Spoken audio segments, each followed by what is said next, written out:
I have a DCEU ranking in the works, but a lot of my friends told me to include the Snyder Cut. I didn't know what all the fuss was about. What is the Snyder Cut exactly? It's an alternative version of a divisive movie. Yes, The box office reception is obvious. he's right.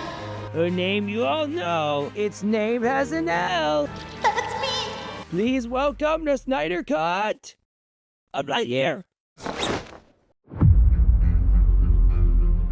The story has been completely revamped from the original. As Andy and his family get their tickets and snacks, the words "Disney presents a Pixar Animation Studios film" appear. Once they enter the theater, the shot zooms into the screen and the real movie begins. I love that Buzz Lightyear is a rookie instead of a seasoned space ranger. When the theatrical movie was announced, it was called an origin story, so I imagined that we would see him go through training before confronting evil Emperor Zurg. The fact that Buzz grows into a hero makes him more identifiable, and it gets even better since his motivation has been changed. Instead of trying to get his people off a planet he stranded them on, this version of Buzz just wants to save his father, a scientist named Larry, from evil Emperor Zurg, who is building a planet-killing weapon called a laser drill. This is a compelling conflict, and I was livid when I learned it got removed from the original cut. If I didn't know better, I'd say Disney is not a place for visionaries. I've heard a criticism about the Snyder Cut shared by mouth-breathing blockheads online. They claim that it copies WALL-E and Rogue One.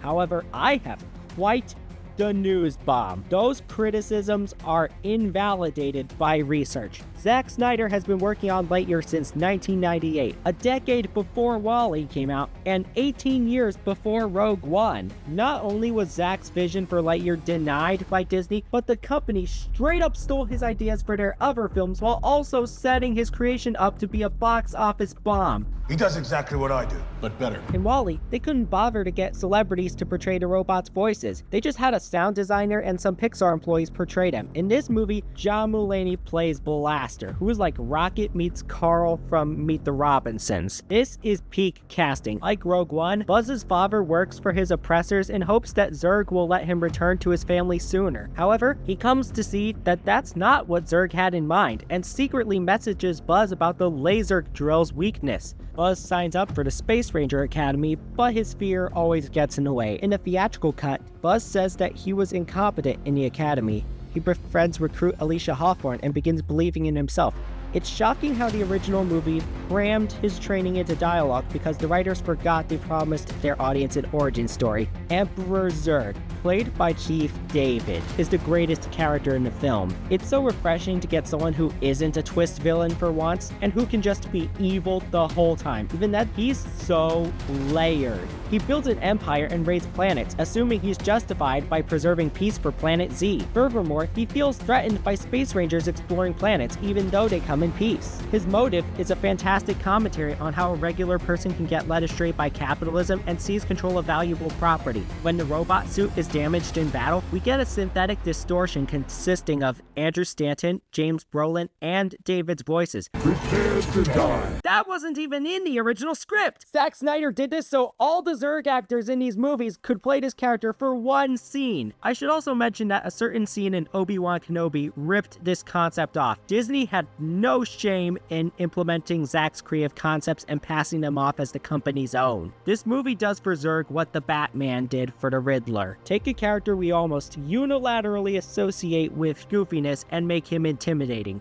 When it comes to Emperor Zurg, I have no notes. There's another version of this movie that's a musical. It's great that Pixar is getting musical content. Burnside sings about how much he wants to push his troops around, and he will, and Captain Hunter Quasar, played by Woody Harrelson, performs a reprise. It's cool they got the MVP from Freebirds to play Quasar in order for someone with the name Woody to be in a movie about Buzz. Isaiah Whitlock Jr. and Harrelson knocked this song out of the park. In fact, they took voice lessons to prepare for this movie alone. Rest in peace, Isaiah. Another one of my favorite songs is Zurg's musical number about why it's tough to be a god. It makes perfect sense because he's essentially trying to put himself on a pedestal higher than everybody else in the galaxy. Socks' 8-minute power ballad, appropriately titled I'm Just Socks, is perfect. It made me love him even more than I already did. I must bring up spoilers. This movie has two moments so tense that the original Lightyear's rating got demoted to G, and this one received the first PG-10. rating. For the life of me, while watching the majority of it, I couldn't figure out why. Eventually, it all clicked.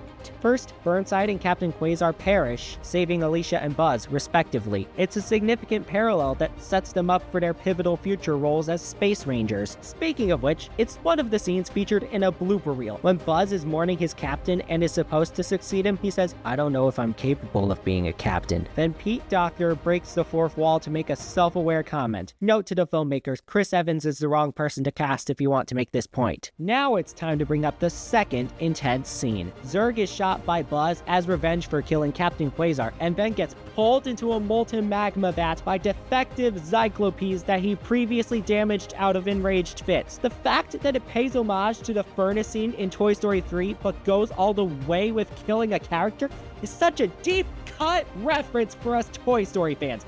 Zack, you've done it again. This is undoubtedly the greatest Disney villain death of all time. And it's great that we're getting these again, because nobody's gonna remember twist villains going to jail during the 2010s in the same way they remembered the Disney villain greats downfalls. Will this give kids nightmares? Without a doubt. It wasn't completely for them though. It was for longtime Toy Story fans. I only wish we got the planned sequel where Buzz was supposed to train rookies, get an anti-gravity utility belt, and debate the taxation of trade routes for the Galactic Alliance. In the meantime, Zack Snyder's Buzz Lightyear is more than enough. You can check it out on Disney+. But let me give you another fair warning. Although the Colin Trevorrow cut of Good Dinosaur came out for premiere access, don't be tempted to watch that. Choose the most epic movie ever made.